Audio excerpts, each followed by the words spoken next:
नमस्कार, मैं हूं अंकित मिश्रा। आप देख रहे हैं स्टेट मिरर हिंदी। आज हम बात करेंगे मकर संक्रांति की, जो पूरे भारत में अलग अलग नामों और अलग अलग तरीकों से मनाई जाती है। ये पर्व सूर्य के मकर राशि में प्रवेश करने का प्रतीक माना जाता है और इसे हर राज्य में अनोखे रीति रिवाजों और व्यंजनों के साथ मनाया जाता है।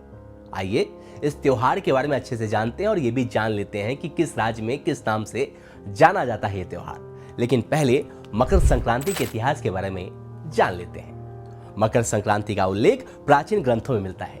इससे उत्तरायण की शुरुआत के रूप में देखा जाता है। इस दिन सूर्य दक्षिण से उत्तर की ओर आगे बढ़ता है। यह दिन ऊर्जा, प्रकाश और पॉजिटिविटी का प्रतीक माना जाता है। इस पर्व का महत्व महाभारत में भी मिलता है। महाभारत में भीष्म पितामह ने इसी दिन का इंतजार करते हुए अपने प्राण त्यागे थे, जिससे इस दिन की पवित्रता और बढ़ जाती है। आइए अब जान लेते हैं कि किन राज्यों में किस नाम से जाना जाता है मकर संक्रांति का त्योहार। उत्तर प्रदेश, बिहार और हरियाणा में से मकर संक्रांति या खिचड़ी कहा जाता है। इस दिन लोग गंगा स्नान करते हैं और तिल गुड़ के लड्डू खाते हैं। ये पर्व इस साल 14 जनवरी को मनाया जाएगा। पंजाब में से लोहड़ी के रूप में मनाया जाता है और वो भी एक दिन पहले। यहाँ आग के चारों ओर घूमकर तिल, मूंगफली और गजक चढ़ाई जाती है।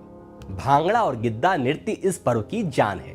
इस साल लोहड़ी 13 जनवरी को मनाई जाएगी। गुजरात में से उत्तरायण कहा जाता है। यहाँ पतंगबाजी का खास महत्व है और पूरा आसमान रंगीन पतंगों से भर जाता है।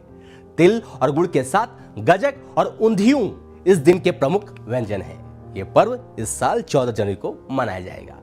महाराष्ट्र में से तिल गुड़ पर्व कहा जाता है। लोग एक दूसरे को तिल गुड़ देते हुए कहते हैं, तिल गुड़ घ्या आड़ी गोड़ गोड़ बोला। यह पर्व भी 14 जनवरी को मनाया जाएगा। तमिलनाडु में से पोंगल कहते हैं, जो 4 दिन तक चलता है।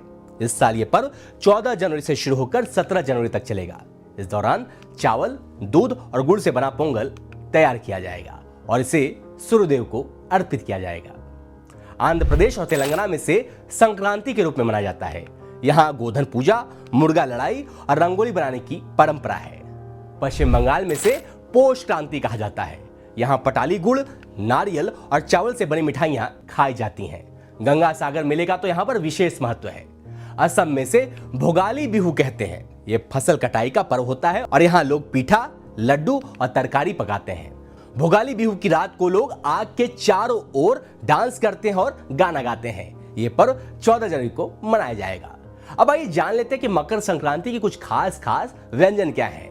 तो सबसे पहले है तिल और गुड़ के लड्डू, पोंगल, गजक और चिक्की, खिचड़ी, पटाली गुड़ से बनी मिठाइयां, ऊंधियू जो कि गुजरात का विशेष व्यंजन है।